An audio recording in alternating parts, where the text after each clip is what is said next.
Morning, beautiful. I'm late today, but only 10 minutes. It's not the end of the world. I remind myself that I can relax about these things. I live in no time, and I accomplish everything. And it's wonderful to see you. And today, the sky is amazing. On one side of it anyway. The other side is just blue, right? Which is not so bad either. Okay, here's the mostly blue sky, and that line you can see would have been made by an aeroplane because that's north, and they're flying up to somewhere up north in the island, and you can see all the birds flying across. But here's the amazing sky. It's just beautiful. Morning, Linda! And I took photographs earlier today. There were these chevrons in the sky, but look at this. This is right up above us. So beautiful. Morning, Julian! Just this huge flow of, clouds and air and everything, and here it is. Here's the blue. This is looking west, and there's the moon, and it's a beautiful day. What have we got here that I can show you? It's summer, so things are starting to drought. Everything's drying out, but we've still got some white flowers here. Which are pretty. Morning, Danny. It's lovely to see you. So if you're feeling cold, send some of it here because we could really use it. Morning, Sammy. It's great to see you too. Walking down the path in the garden. And there have been massive floods down the bottom end of New Zealand at the end of the South Island, so it's kind of weird because here it's dry and there they've had too much. So we're just going to enjoy the fennel for a bit because I love this. It might be considered a weed, but it's so beautiful. You can see the fractal nature of the flowers. It's like a firework, right? And there's a little fly sitting in the middle, resting before it gets busy for the day. And you can also see the fractal nature of how it grows, how the sprouts on each stem go sideways in that gorgeous way. Morning, Heather. Good morning, Timothy. We're just enjoying the fennel plant. Hi, Colette. It's great to see you too. But you can see everything's sort of, it's doing what it does in summer. Let me show you the lush parsley. The parsley is very lush. And we have a little bit of dew, so they get something overnight, and then it dries out some more during the day. And there's the view across the garden to the other side. So, Elizabeth, good morning. It is great to see you. Yeah, it's lovely to catch you live. It really is. So what I want to talk about today came out of a comment or a thought that I captured a little while ago, and I thought this is important because when we want to be, there's a spider web across my head, when we want to move into a new life, we all have this idea that when our dreams come true, when the thing that we desire happens, it's going to feel fantastic. And you think, Maddie, how can that not be so? This is what I understand, and this is a fact, that by the time you're 35, 95% of everything that you do, think, feel, react, respond, habitually do through your life, is just a set of automated habits and programs. You never do anything different. Hi, Katarina. Lovely to see you. And this is something I learned from Dr. Joe Dispenza, because he's done the research, and I'm so grateful he has. And that's a pretty astonishing fact. 95% of the architecture in my brain, and this, if you're changing yourself, then that changes. But for somebody who's unconscious, who isn't aware, who isn't creating anything new in their life, that's just the fact. That everything, that 95% of what you do is just a set of automated habits. And if you think about, this is a short version of the way he explains it. If you think about your week, right? Copy and paste. If you copied your week and pasted into next week, how much of what you copy from this week and pasted into next week would actually not be what happens? And for a lot of us, it's not much. Really, it's not much. And what that means, and there's nothing wrong with that either, by the way. I'm not saying turn your life upside down. I'm not saying there's anything wrong with pattern and habit and routine, because they all serve us. But it's just to say that if you can do that and you think, really not much different this week to last week, then nothing new is happening in your life, right? And I was certainly in this place. I can't say I'm there now. There is news. I am having novel experiences all the time. Both in my daily process where I go deep into the field and inside myself and create something new. Oh my God, this morning, wow. And also in my three-dimensional life. I am having new experiences. I am going new places. I'm doing new things. Now, the fun part about new things is that, and if 95% of who you are is automated and habitual and familiar and therefore known, right? That's familiar. We know it. It's safe. The survival brain says, that's okay. I know this. It's all right. You're not going to die if you do these things that you know. But if just imagine for a moment, if you even knew exactly what you wanted in life. Remember, we talked about that yesterday, and many of us don't, and that's okay. But we generally know how we want to feel. So let's just say that whatever it was that you want, that you have experiences in your life suddenly arrive, and now you get to feel like that all the time. Boom, there it is. It's like winning the lottery, right? People think, oh my God, I won the lottery, woo! And the interesting thing that happens, as many of you know, is that many of the people who win the lottery, it destroys them. It ruins their lives. Or they spend it all and they go back to where they were a year later or whatever. And how does that happen? It's because that person who maybe is living in a trailer and can barely afford to eat and, is working 9 to 5 and just making ends meet, for example, nothing wrong with that either, if that's what you choose. But for a lot of people, it's not what they choose. It's the reason why they buy a lottery ticket. That person wins the lottery ticket and they receive their money, but they receive the money as the person who is living in the trailer and working 9 to 5 and barely making ends meet. And there is no neurological or biological hardware in their, physical being or their way of being to know how it is that you live when you suddenly have 10 million bucks. So they keep living like the person who, they pick up the previous week and they paste it onto the next week. Morning, Tanuya! And they keep thinking and feeling and behaving and choosing as that old person. Because they don't know how to think and feel and choose and behave and everything else as the person who has $10 million and uses it wisely and has dreams that they want to create with it, I mean, they may say, I want to buy myself a new trailer and I want to have enough food and all that, but they don't really know how to think like someone who has $10 million and uses it well, because they haven't created that person.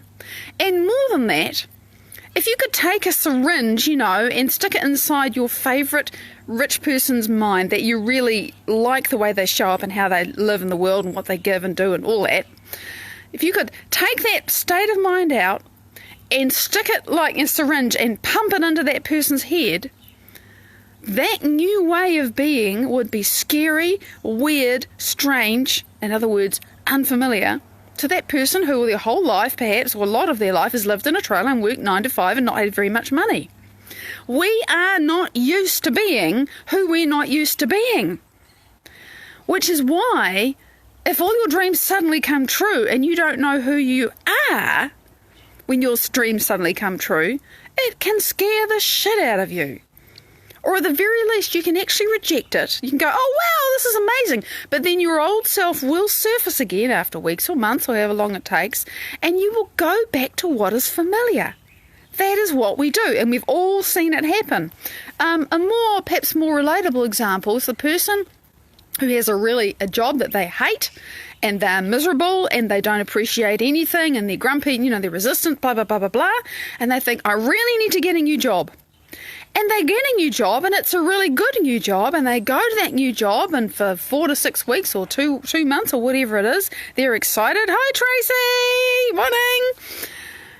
And then little by little, the old personality starts to surface and they find reasons that they don't like their boss and they find reasons that they don't like their colleagues and you can and we've all seen that because it's the same person that's gone to the new situation, and ultimately we do not perceive, experience, see, hear, taste, touch, feel things the way they are. We do all of that through the lens of who we are. So, if you're colourblind, you can't see red even when it's there. Being blunt, but, we don't see the world the way it is. We see the world the way we are.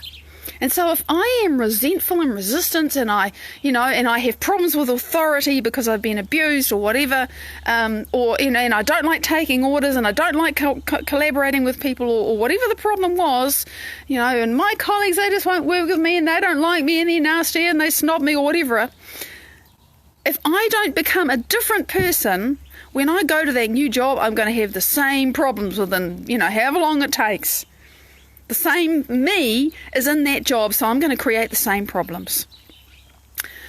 And, you have people who slowly evolve through a series of jobs and they stop being quite so resistant and not being quite so difficult. But that's because on some level they've made a choice. I really like this job. I'm going to make more of an effort. Really, this is what's happening. They may not be aware of it. I'm going to make more of an effort not to be such a conflictful person now, because I want it to stay like this. So they've made a choice to change themselves, see? Same thing, if you're the person who's lived in a trailer and gone hand to mouth for 40 years and you suddenly win $10 million, it's like, well, either you just go on down to the bar and you drink it and have pies and big parties with your friends and then it all runs out and you go back to living in a trailer and, working 9 to 5. Or you actually have to think, well, hang on a minute, now that I've got all this money, who do I want to be? Oh, we're back to that again. But the point I wanted to make is that when newness comes, Linda, good morning! When newness comes, it can actually be really scary. It can be unfamiliar. It is unfamiliar, right? And it's weird and it's strange. And if you haven't walked a new trail inside yourself to decide who you're going to be, when whatever it is that you want to have happen in your life actually happens, it's going to catch you by surprise. And you will go back to what's familiar because the brain knows that's safe. And the fact that what's familiar is just barely surviving, morning Tanya, beautiful to see you, is irrelevant to the brain. The brain knows that it can be safe just surviving. And to move from just surviving to something that's not surviving may seem very unfamiliar to the brain. It's got to make new neural connections. And it says, no, we're not doing that. It's scary. Alicia, morning, gorgeous. So that's a normal response to something novel. It doesn't matter what the novelty is. The brain, through thousands of years of evolutionary programming and, hard sort of evolution, really, it has evolved to treat anything unfamiliar as a potential danger. And everything new gets compared to everything old that's fired and wired in here and assessed through that lens. But that's the problem. If everything old that's in here is about, I've lived in a trailer for 40 years and I've done hand to mouth and that's what I know, and I know what sort of foods I eat, I know what sort of clothes I wear, I know who I hang out with, I know how I feel all that time, and I'm so used to that feeling that I just think it's me, and I know what I say and I know I know everything about that life. And suddenly I have all this money, but I don't know anything about that life, and the brain says, oh, be careful. You should just have the money, but keep on living the way you know how to live. But as we know, that doesn't work, because you end up going back to being that person because you haven't really changed. So, that's the thing I wanted to make clear. But I'm not going to leave you there, as Joe sometimes says. I'm not going to leave you there. So, the point being that the way out of that bind is this thing that I certainly continue every day to do myself because it's so delicious. Oh my God. And because it's so essential. Is every day, one way or another, however it works for you, is to practice a little bit more being that person you want to be. And I'll tell you a story because this is today. I have been asking myself for the last week or so, because, money's been my thing that just doesn't happen or didn't happen. I've got to stop saying that. It's not true anymore. It really isn't. Money has been my thing. And I noticed it's hilarious. Did I say it yesterday? Or I can't remember. I might have been in the Heartfield. Talking about the fact that I've really been aware, logging into any kind of banking screen, my body does fear. It doesn't matter whether I've been paid or not paid, or if I'm paying. any interaction with money, my body is going into fear. I'm thinking, this is insane. What? At the same time as my body's trying to tell me that there's danger here.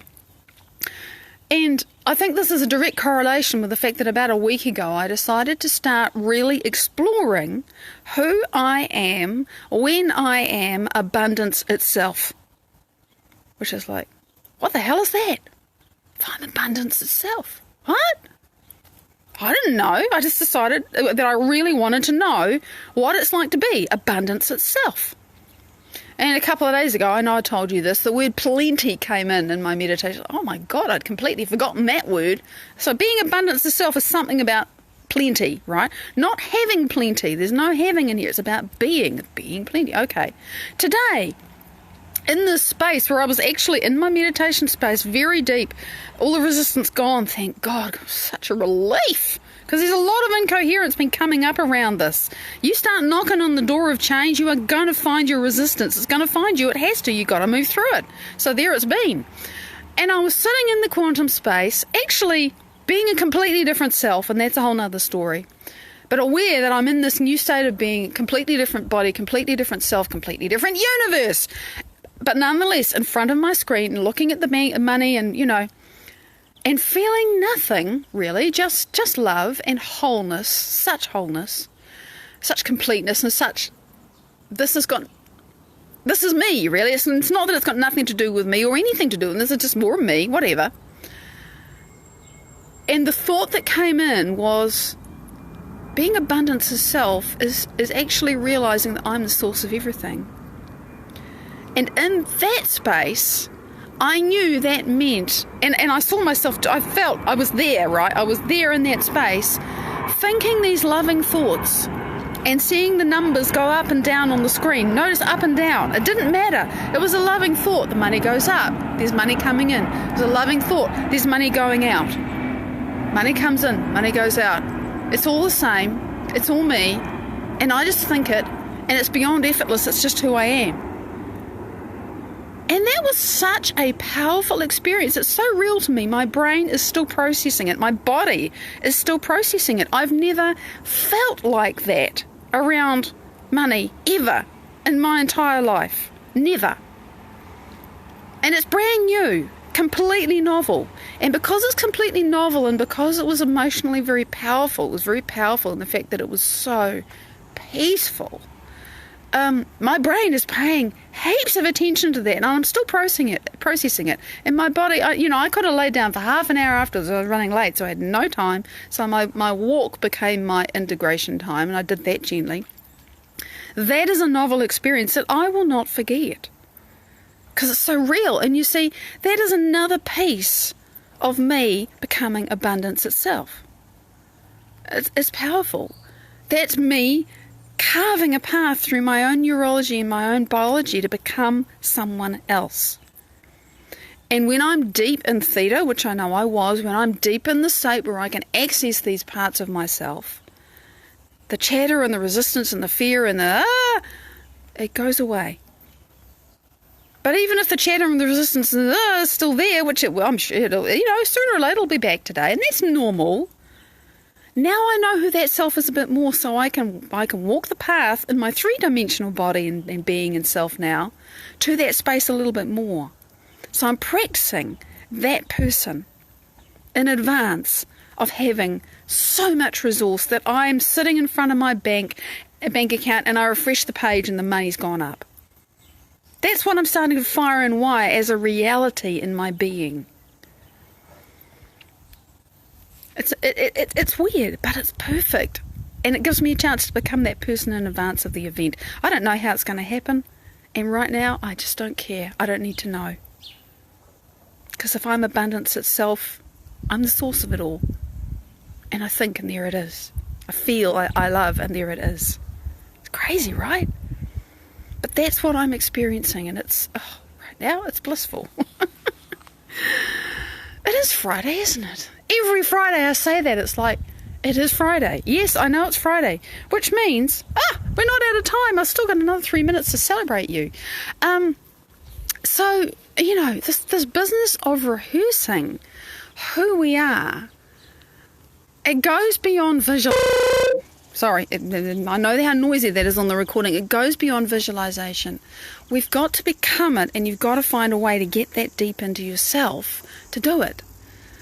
And realizing that it's not a chore, that you got to put yourself there. You got to find ways to put yourself there and literally become the experience that you imagine. When, as Joe says, when the thought becomes the experience, and it did, and it was. It's completely all there was. There was nothing else except that experience of sitting in really what is my creation space, watching the screen in another dimension, seeing my thoughts immediately create what was there in front of me. And we can do this. And you do it in advance of the experience. And, I'm quite comfortable with it now. I know that what I'm doing is creating something. And I know that it's finding me. And right now, I just don't have any doubt. There will be times when I doubt it. I know that. Doesn't matter. I'm much clearer inside me. It's much more solid inside me that this is how it really works for us. And, it's lovely to share it with you. And sooner or later, I'm going to say, hey, it finally happened. Woo! But the thing is, it's kind of like, hey, it finally happened. Woo! Now. That's what I really love. So I'm going to show you the sky again because it's completely changed and it's glorious. This was all blue before, but, the Airstream has just moved everything over for us. So enjoy this. This is summer in Wellington, New Zealand. Just the most glorious sky. Oh, really, look at that. It's like watercolours. And I know the sun's bright, but in fact yeah. But look, this is right above us now. It's just glorious. I love this. I love these big skies. I'm so grateful that I get to live under a big sky, and I'm very grateful that I get to share it with you. So, thank you for sharing yourself with me. I'm quoting Joe, and he says, the greatest gift you can give me is your attention. Because where you put your attention is where you put your energy. And believe me, I feel it. Big love. Look out for resonant replays, and I'll see you on Monday. Bye-bye.